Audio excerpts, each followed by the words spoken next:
The last thing we're going to talk about is, and I want you to write this down. So if you're writing these things, if you're taking notes, write this down. This is actually at the end because I wanted to invest the greatest amount of time and impact on it. Don't criticize, condemn, or complain. Do not criticize, condemn, or complain. So what essentially that means is, and if you just follow those three things, your entire life, not just your sales life, your entire life is going to be better. So many people feel the need to voice their criticism. They need to talk about the obvious. They need to re-explain and reinforce that which we already know. Don't criticize. Don't condemn and don't complain, right? I love the idea. You go back to the Henry Ford line. You know, never complain, never explain. Henry Ford never did it. He would never complain and he would never explain. He felt no need to share with you why he thinks the way that he does. I love that.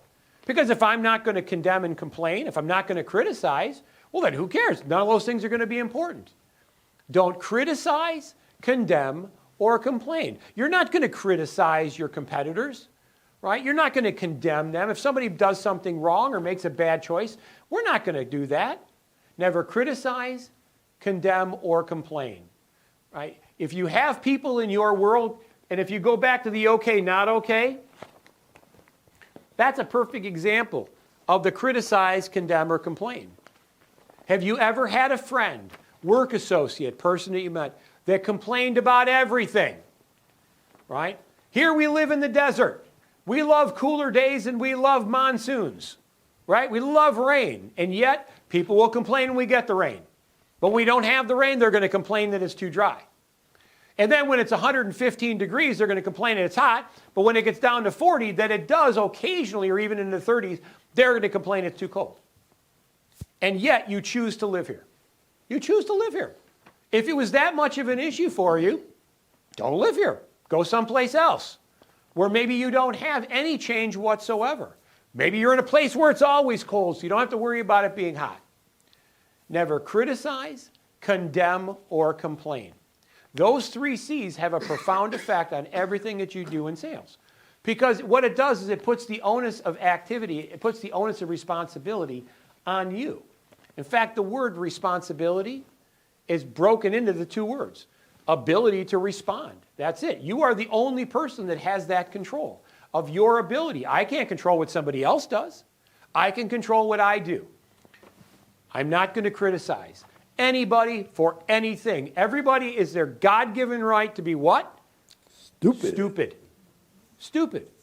It's your God-given right to be stupid. And yet now we draw these lines in the sand about stuff that we have no reason to do that, right? So if you think about it, there's a lot of things we choose not to do, or many things we choose to do, right? Everybody knows smoking is bad, drinking is bad, overweight, no sleep, eat bad. We all know that.